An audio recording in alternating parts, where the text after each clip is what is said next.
ولا تموتن إلا وأنتم مسلمون.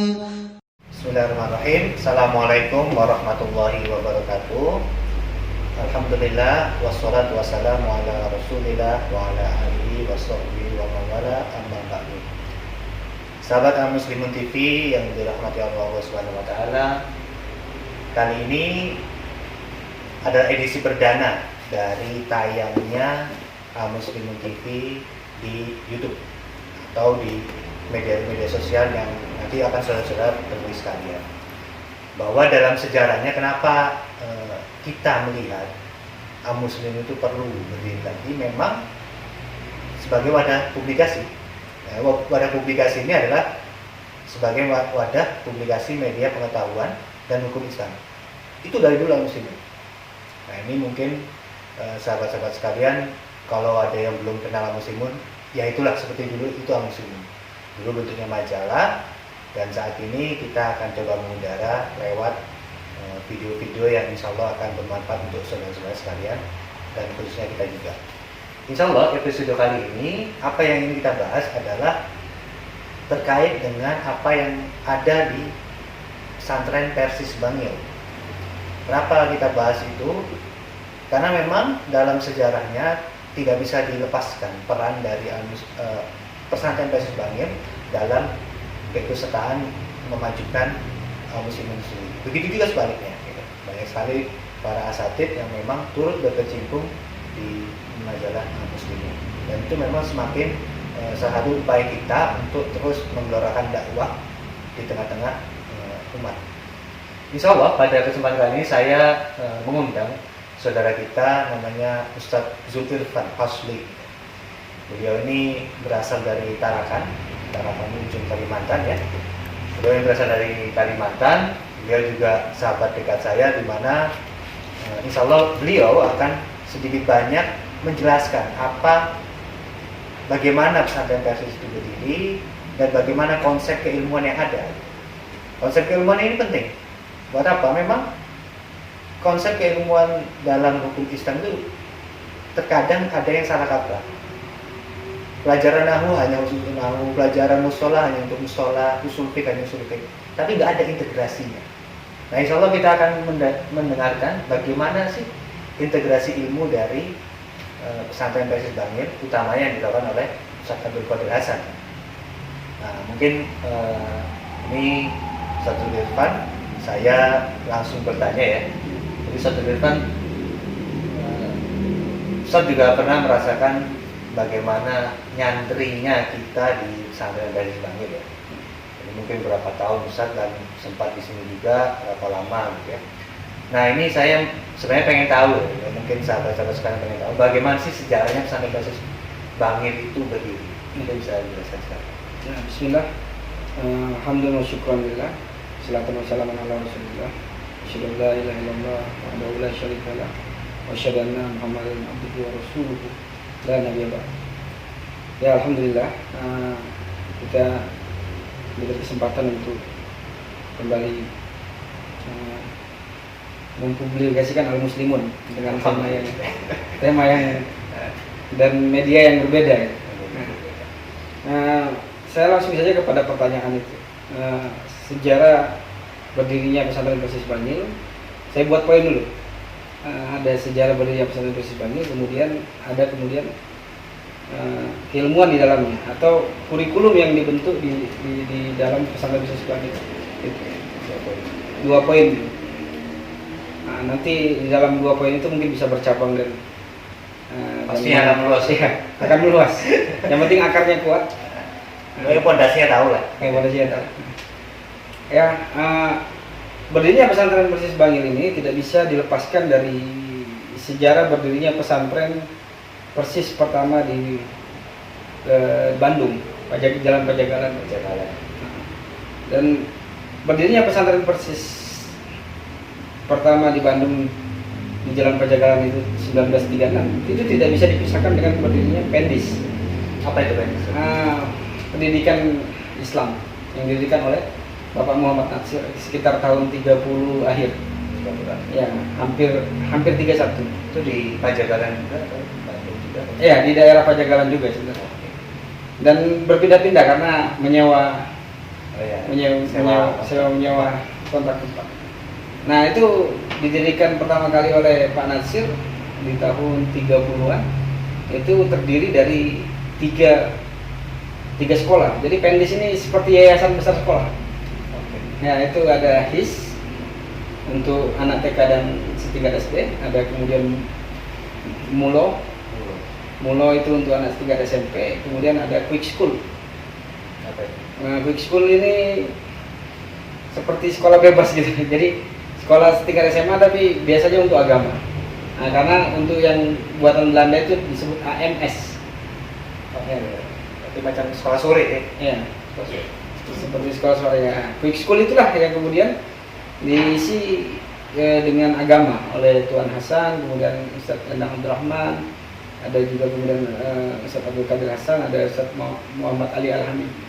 Nah, ketika berjalan Pendis ini dari tahun 30 sampai 36, kemudian tahun 36 diprakarsailah pesantren pertama kali di Bandung di Jalan Pajagalan itu di masjid persis pertama itu yang diwakafkan oleh Haji Anang Thayyib itu di tahun 36.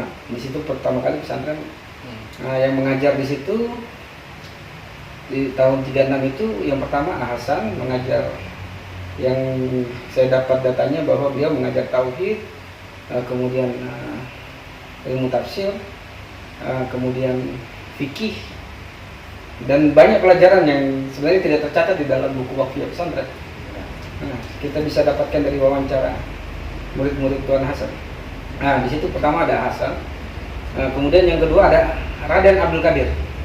Abdul Qadir ini untuk pelajaran umum, logika, bahasa Indonesia, bahasa Inggris. Antik Bukan, logika ya. Seperti filsafat ilmu kalau di kuliah sekarang. Itu Raden Abdul Qadir. Nah, ada juga Abdul Qadir Hasan. Nah, ini yang mengajar ilmu hadis dan mustalah ilmu mustalah hadis dan usul fikih. Kemudian ada Ustadz Muhammad Ali Al-Hamidi, ini yang mengajar tafsir. Nah, Abdul Qadir Hasan ini memang putra ya dari Ustadz Hasan. Iya, beliau putra pertama dari Ustadz Hasan atau Hasan bin Ahmad gitu. Beliau putra pertama dan beliau asisten pribadi. Aspri lah kalau saya katakan di dalam penelitian. Dari awal sudah diajak ketika mendirikan pesantren di 1936, beliau salah satu yang diajak untuk mengajar selain daripada Pak Nasir, Abdul Qadir, Raden Abdul Qadir itu, kemudian Ustadz Muhammad Ali Al-Hamid. Ya. Kemudian nanti berlanjut sampai tahun 40. Di tahun 1936 sampai tahun 40, sekitar 3 tahun, sekitar 7 bulan, 3 tahun 7 bulan. Nah, kemudian ada niat dari Tuan Hasan untuk pindah ke Surabaya karena alasan pertama adalah naiknya harga-harga barang di daerah Bandung tidak cocok untuk pendidikan Islam. Nah, kemudian biaya makan santri meningkat tinggi. Kemudian daerah itu tidak kondusif untuk pesantren karena tengah kota. Di samping itu juga Tuan Hasan di Bandung ekonominya sangat menurun sekali. Beberapa kali terkena pajak oleh Belanda karena memprotes di dalam pembela Islam. Nah, akhirnya banyak berutang dengan orang. Mungkin orang akan menutupi, tapi beliau akan merasa hutang. Akhirnya oleh sahabat beliau yang pernah mengutus beliau ke Bandung, yaitu Bibi Wante dan Mualimin, dicarikanlah tanah di Surabaya, tapi tidak ketemu. Akhirnya didapatkan di Bangil. Nah, di Bangil, tepatnya ya di Putri ini, di pesantren Persis Putri ini. Tapi ini dulu putra, didapatkan di Bangil oleh Bibi Wante. Kemudian dibukalah tahun 40 itu pesantren. Sebentar, berarti pesantren Persis Putri yang sekarang ini dulunya pesantren putra itu? Iya. Tahun 40 dibukalah putra, tapi belum ada santrinya. Nah, santri-santri yang jadi ketika Tuan Hasan pindah ke Bangil di tahun 40 itu membuka pesantren, belum membawa santri. Santri beliau ada 40 orang di Bandung. Nah, tapi Ustadz Abdul Qadir itu masih belum pindah juga, masih di sana. Nah di tahun 41 awal barulah kemudian santri-santri dipindah. Santri yang ikut pindah sekitar 25 orang. Ustadz yang ikut pindah salah satunya Ustadz Muhammad Ali Hamidi dan Ustadz Abdul Qadir Hasan. Nah nanti selanjutnya Ustadz Fahruddin Al-Kahili juga ikut di tahun 40. Ya. Jadi memang dan itu sejarah dari sampai pindahnya ke Bangil ya ke Asen. Nah, Asen ini kalau saya lihat itu ya tahun 58 ya Pak. 58. Artinya ada kurang lebih 18 tahun untuk mengembangkan pesantren ini. Itu sepengetahuan Ustaz, gimana apakah pengembangan beliau pesantren ini gimana? Ya sebenarnya kita bisa buat poin sebenarnya. Jadi di Bandung 17 tahun, 17 tahun setengah. Di Bangil 17 tahun setengah. Yes, itu setengah-setengah. Jadi ketika berdirinya pertama kali pesantren Persis Bangil ini tahun 40, kemudian tahun 41 dibuka juga Putri. Dibuka juga pesantren Persis Putri ini. Itu tidak berjalan lama, jadi hanya meluluskan angkatan pertama itu, angkatan yang 40 orang itu, yang akhirnya ikut 25 orang ke Bangil, itu hanya berjalan sampai 1942 karena Jepang masuk. Ya harus ditutup pesantren itu. Cuma 2 tahun. Ya sekitar 2 tahun. Tuan Hasan berkecimpung di pesantrenan. Selanjutnya mudirnya adalah Ustadz Abdul Qadir Hasan ketika dibuka di tahun 1950. Nah maka itu dengan mudir resmi atau maksudnya semacam dia perwakilan gitu loh. Jadi misalnya karena mudir utamanya misalnya pergi atau apa, dia perwakilan gitu. PLT lah. Enggak, dari pertama sebenarnya ketika pindah tahun 40 mudir sudah Ustadz Abdul Qadir Hasan. Dari awal sudah Ustadz Abdul Qadir Hasan. Tapi kan dia pindah 41. Iya, artinya kan mulainya 41 pembelajaran. 40 sudah dibuka tapi belum ada santri yang dari Bandung masuk. Oh iya, berarti ya biar jelas gitu ya. Iya. Jadi kita 40 dia udah dari mobil, 41 masih di padahal masih di Bandung ya. Baik, artinya dari awal berdiri pesantren ini itu Ustadz Abdul Qadir yang mengendalikan, yang megang. Iya, Ustadz Abdul Qadir kalau saya lihat sebagai tumpu keilmuan ya. Ya tentunya beliau tidak terlepas dari ayah beliau yang ulama besar juga, Ustadz Hasan. Tapi Ustadz Abdul Qadir ini memang luar biasa, sering banyak menulis tentang pelajaran itu. Ya. Jadi secara mendetail banyak tulisan-tulisan beliau seperti mantik, kemudian ilmu arut, kemudian ilmu istiqoh, kemudian ilmu al-jarh wa ta'dil secara khusus, ada ilmu mustalah hadis yang sudah dibukukan, tapi ada juga secara khusus. Jadi banyak sekali tulisan beliau tentang kurikulum pesantren ini yang tidak dipublikasikan secara umum. Jadi pakai di internal. Ya, yang banyak mengetahui ya kita yang berkecimpung di pesantren dan santri yang berkecimpung di pesantren dan banyak membaca di perpus. Nah itu. Ya kalau emang di kelas itu memang kan ya kalau saya pribadi ya, sebagai pengajar juga sebagai satu kakak saya itu memang pernah ngomong memang di kelas itu teori pemahaman itu 25%. Kalau 75%-nya ya perpus lah. Ya kalau mungkin sekarang tambah-tambahin sama Google dan lain sebagainya.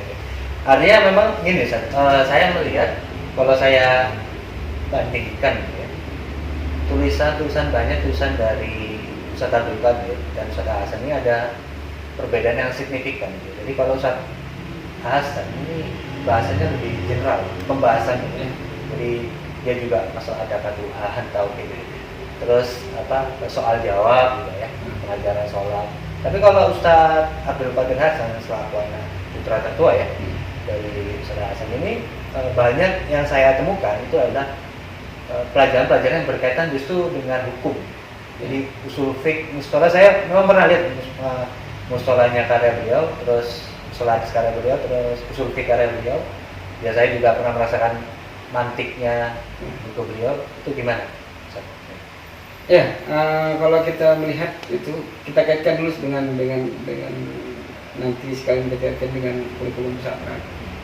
Bahwa tahun 42 harus tutup pesantren karena Jepang masuk, dan di tahun-tahun itu sibuk untuk kemerdekaan. Nah, nanti di tahun 48 sampai tahun 50 Tuan Hasan itu berada di Bandung. Nah, tahun 49 beliau bersama Kiai Haji Abdul Halim itu mendirikan GMI Gerakan Muslimin Indonesia, yang sempat beliau juga dituduh sebagai pengikut Darul Islam atau Darul Islam Tentara Islam yang digaungi oleh SM Kartosuryo. Kemudian sempat ditangkap 1 bulan 3 hari di Bandung bersama Ustadz Isa Ansori dan sebagainya. Jadi tahun 50 Tuan Hasan masih, tahun 48 sampai 50 Tuan Hasan sibuk di dunia perpolitikan yang ala zaman itu ya, bukan ala zaman sekarang, ala zaman itu. Nah, sedangkan Ustadz Abdul Qadir sibuk menyiapkan pesantren, pembukaan pesantren 1950.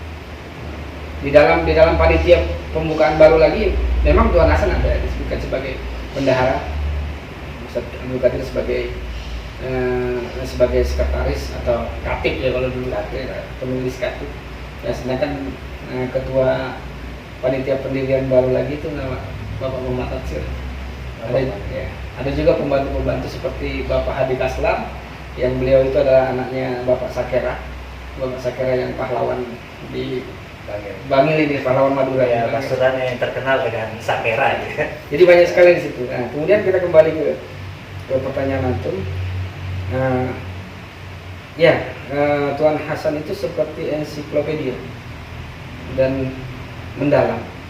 Jadi dia menguasai hampir semua lini keilmuan. Kita bayangkan nih, tulisan apa nih di balik ini banyak sekali buku-buku beliau. Ini buku-buku dari Singapura juga ada. Ketika beliau di Singapura itu ada buku tentang geografi, ada buku tentang matematika, ada buku tentang ilmu jiwa dan sebagainya. Banyak sekali dengan tulisan bahasa Arab dan bahasa Urdu. Ada juga yang berbahasa Inggris. Nah, itu selain daripada yang agama. Kalau yang agama sudah luar biasa.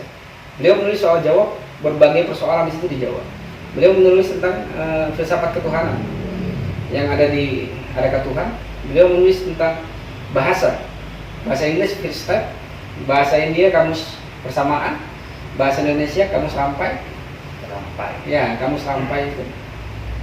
Bahkan tulisan beliau 1926 itu di tulisan Al-Furqan itu sudah berbahasa Indonesia. Belum merdeka. Ya, sudah berbahasa Indonesia dan belum ada Sumpah Pemuda. Sumpah Pemuda 1928 itu ditulis di tahun 1926. Nanti tahun 1928 awal baru dicetak jilid pertama. Jadi Al-Furqan pertama itu per jilid. Nah, tahun 1956 barulah kemudian dicetak secara utuh di Surabaya di percetakan Salim Lebahan. Nah, kalau kita lihat itu sangat luas sekali ilmu Tuan Hasan. Tapi kalau dibandingkan dengan anak beliau ini istimewa.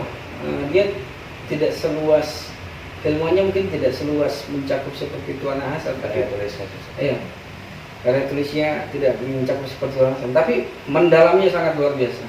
Terutama di ilmu hadis dan usul fikih. Di ilmu hadis, di ilmu hilal dan ilmu jarh ta'dil itu terutama terkhusus kalau ilmu hadis.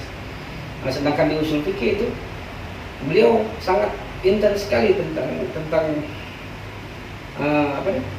kaidah-kaidah kebahasaan dan ijma dan kias. Sangat intens sekali, sangat mendalam sekali ijma dan kias. Kita bisa buktikan bahwasanya 15 edisi Al-Muslimun itu hanya menulis tentang kias. Tentang kias yang beliau bahas, perbandingan kias apa dan sebagainya. Ini juga diterapkan di kadang berjawab ya, yang beliau tulis juga ya, yang masalah tanya jawab lah dari kalau zaman dulu kan pakai surat saja, jadi bukan WA sekarang. Dan dulu surat nunggunya berapa hari baru nyampe. Surat ketik terus kirim lagi. Itu banyak ya saya temukan, melihat apa yang saya sampaikan tuh di kadang berjawab juga di rawi ini seperti ini gitu. Terus cara ngambil hukum seperti apa gitu. Artinya karya tulis yang beliau ini dipakai di pesantren. Iya. akan dipakai di pesantren. Tapi kemudian di zaman saya sebenarnya tidak dipakai secara utuh seperti itu. Kita yang biasa ke perpus yang tahu, karena di perpus ada tulisan-tulisan tangan beliau itu apa seperti itu. Hanya disampaikan oleh murid-murid beliau yang mengajar di pesantren. Oh, Ustaz Abdul Qadir begini cara berpikirnya, begini cara bersifatnya, begini cara membacanya dan sebagainya. Beliau ini wafat tahun 84 Agustus 84. Jadi dengan jalan Hasan itu 26 tahun. Ya, sekitar 26 tahun. Dia pun megang pesantren sekitar ya 50-30 tahun lebih ya, 40 bahkan. Oh, lebih. 44 tahun. Kalau dihitung dari tahun 40-an. Dari ya. Kalau dihitung dari tahun 50. Dipotong sama tutupnya deh. Iya, dipotong sama tutupnya. Ya, siap.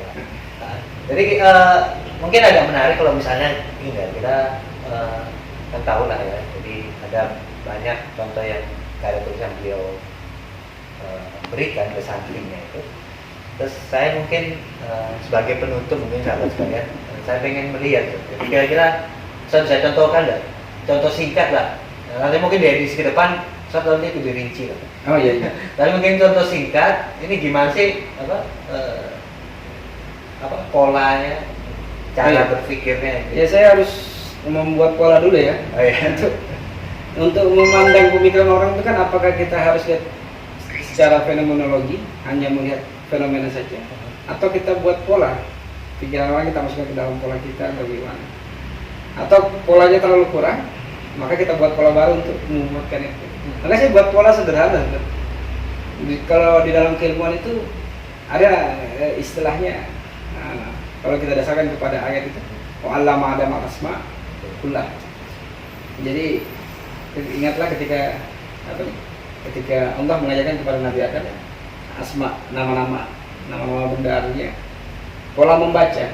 Jadi yang pertama kalau kita polakan ya, yang ada di pesantren ini kan, Ustaz Abdul Qadir ini menyusun kurikulum di tahun 50 sebenarnya ada di buku Waqfiyah, bisa dibaca Waqfiyah pesantren. Ya, Waqfiyah pesantren. Bukan Waqfiyah website itu. Bukan ya, itu Waqfiyah. Kita bisa lihat itu kurikulum yang beliau susun, dari kurikulum agama 70%, 30% umum. Nah, sangat bisa kita buat pola bahwasanya ada metode membaca. Dalam ilmu itu harus bagaimana memperoleh ilmu itu dengan cara membaca tadi.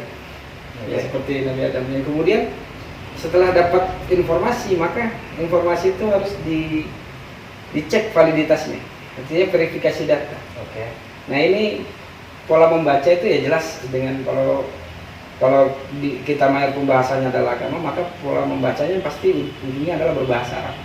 Karena berkaitan dengan agama Islam. Nah, maka itu ilmu yang seperti itu, maka yang masuk adalah ilmu nahwu, ilmu sorof, kemudian ilmu balaghah. Arab tidak seberapa, tapi kemudian praktek-praktek yang ada di pesantren itu praktek pembacaan kitab, kemudian adanya muhadharah, adanya bimbingan baca kitab, kemudian adanya sorogan. Nah, itu membentuk pola pembacaan. Nah, kemudian ada pola verifikasi data, validitas, ya ilmu mustalah hadis. Apakah data yang kita dapatkan ini sahih apa tidak? Walaupun ilmunya ilmu mustalah hadis, tapi poin itu kita terapkan di dalam ayat yang didasarkan kan inja'akum fasiqun binaba'in fatabayyanu. Bukan untuk hanya untuk hadis, tapi semua kabar. Itu terpakai di situ pola situ. Nah, kemudian ada pola pengolahan data. Setelah sahih tadi kita dapatkan, maka kita diolah. Nah, diolah ini juga tidak terlepas dari ilmu bahasa yang awal tadi, nahwu, sorof, mantik dan usul fikih. Diolah. Baru kemudian ada ilmu tampilan, menampilkan data. Ilmu dakwah. Ada dulu zaman kita ada pelajaran fakofa, ada pelajaran fikih dakwah. Bahkan kalau zaman Ustaz Abdul Qadir ada pelajaran istolab, ilmu berdebat dengan para orang Kristen. Nah, ada selain poin itu juga ada poin-poin lain yang untuk penyampaian data tadi dakwah. Ada kita disuruh buat makalah ketika syarat kelulusan. Itu cara penyampaian data juga. Bagaimana kita menyampaikan data dalam bentuk tulisan. Nah, bagaimana cara menyampaikan data dalam bentuk dakwah? Kita diwajibkan untuk ikut dakwah akhir tahun. Nah, ada juga muhadharah latihan yang tiap minggu itu. Ya pola. Ya itu artinya pola ini harus dilihat secara global utuh. Secara global utuh, tidak bisa diambil setengah-setengah. Iya Pak. Iya Pak, Nah, bahkan bahasa Indonesia di pesantren, dulu guru kita adalah Ustaz Allah Yarham Ustaz Soleh, itu mengarahkan pola penulisan bahasa Indonesia itu bagaimana membuat istimbat hukum. Oh gitu. Ya, ya selebihnya membuat bagaimana cara seperti menampilkan penafsiran dengan bahasa Indonesia dan sebagainya. Jadi memang polanya itu yang dibuat oleh Ustaz Abu Qadir Hasan di dalam pesantren itu sangat luar biasa. Ya mungkin kalau di sistem pembacaan, contoh umpamanya, saya contohkan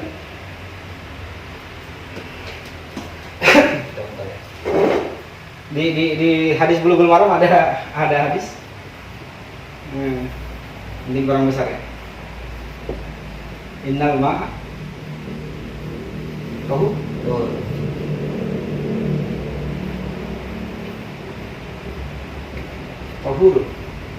Ya. Nah, kalau pembacanya sederhana ya, bahwasanya sesungguhnya air itu adalah penyuci. Tapi itu memahami pola seperti itu tentu harus melewati nahwu dan sorof ya. Nah, inna di sini sebagai harfun taukid atau fungsi di bahasanya harfun nasab, menasabkan mubtada. Kemudian memarfukan khobar ya, maka disebut nanti isim inna, khobar inna. Nah, poin di dalam sini maka ada khobar, ada mubtada, ada khobar. Apa poin ini yang disebut kalau kita kaitkan langsung kepada pengolahan data? Ini yang disebut dengan isbatus syai' ala syai', menetapkan air ini sebagai penyuci. Karena hukum itu artinya menetapkan sesuatu pada sesuatu. Saya menetapkan air sebagai penyuci. Nah, itu dari polanya. Kalau hukumnya kan seperti itu. Jadi nahwu langsung ke mantik, baru usul fikih. Sampai berdiri lah. Sopan. Jadi sederhananya seperti itu. Nah, dari pola lain, kita tahu bahwasanya bentuk ini di dalam ilmu shorof bentuknya apa? Faulun. Bentuk tahurun ini adalah faulun. Nah, kalau asal katanya toharo, ya kan? Toharo ya haru, ya kan? Tuhuron, ya kan? Nah, kalau kita baca tuhur, maka artinya suci saja. Yeah. Tapi kalau kita baca tohur, maka wazannya faulun. Faulun sigo mubalaghah. Ya. Sigo mubalaghah artinya berlebih, kan? Jadi diartikan dia sangat menyucikan. Nah, maka kalau kita artikan air itu, kita baca tuhurun, sesungguhnya air itu suci. Belum tentu bisa dipakai bersuci. Sebagaimana baju saya suci, tapi tidak bisa dipakai untuk bersuci. Spidol ini suci, tidak bisa dipakai untuk bersuci. Maka pola membaca tadi ini, pola membaca sorof ini, itu yang diterapkan oleh pesantren kepada santri-santrinya. Ini adalah tahurun, faulun, penyuci. Kalau dia penyuci bisa dibuat bersuci, maka dia pada asalnya adalah suci. Ya, penyuci. Nah, dari segi ini sudah terpola. Dan ada lagi pola pendidikan di pesantren itu yang sangat melekat pada diri santri adalah dia membuat pola kaidah di pikiran kita. Seperti ada hadis seperti ini, innal ma'a tahurun. Maka kita bisa buat satu kaidah. Al-aslu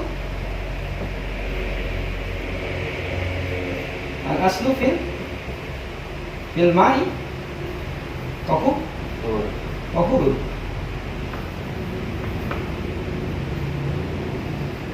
Toh kaidah itu buatan manusia. Kita boleh buat kaidah ya. Lihat permasalahan laku apa tidaknya itu. Iya. Hukum asal air itu adalah apa? Penyuci. Nah, kecuali ada dalil yang memalingkan. Illa madalah dalil ya. Madalah dalil. Illa madalah dalil ala hilal.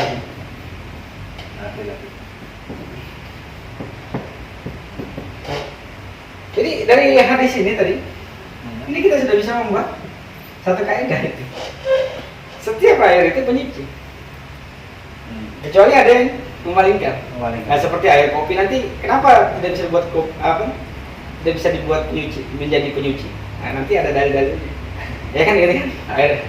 Air dan sebagainya.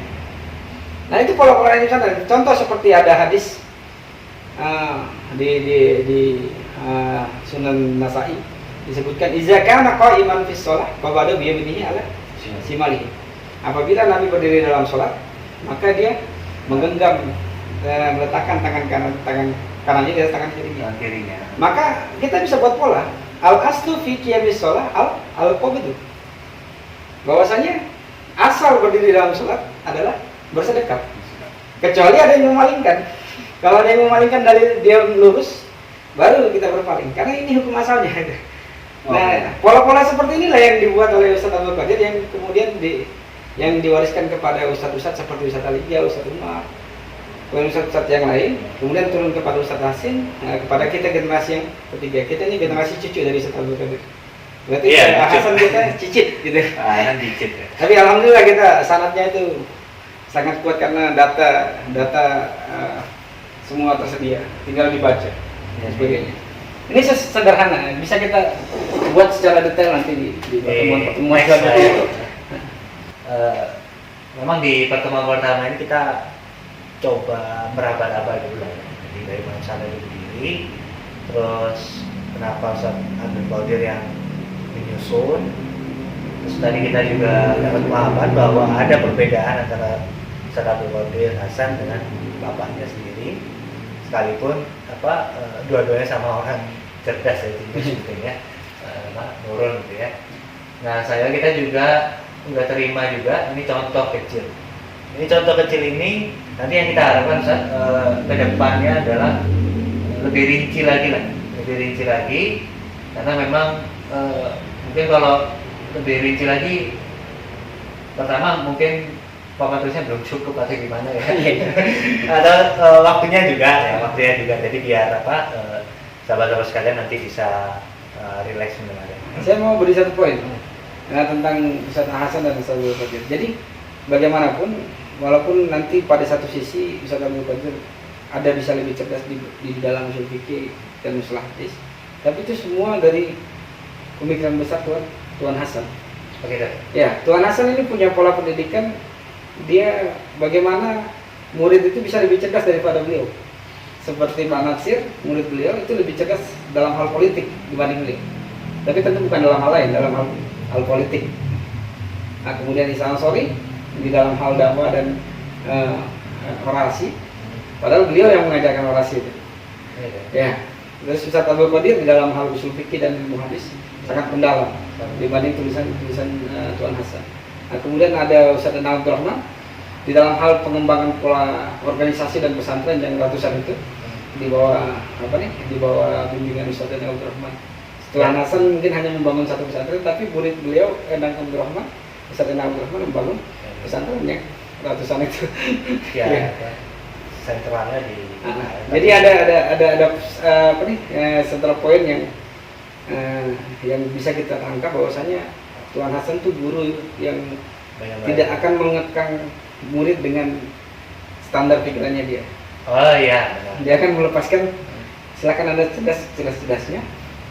Tapi ya susah jalur saja. Ya. Jangan belok. Kalau belok kan susah nanti. Baik, sahabat muslimin sekalian, ini mungkin contoh singkat ini bisa memberikan gambaran apa yang akan terjadi di episode selanjutnya. Insyaallah kita akan bahas lagi ya.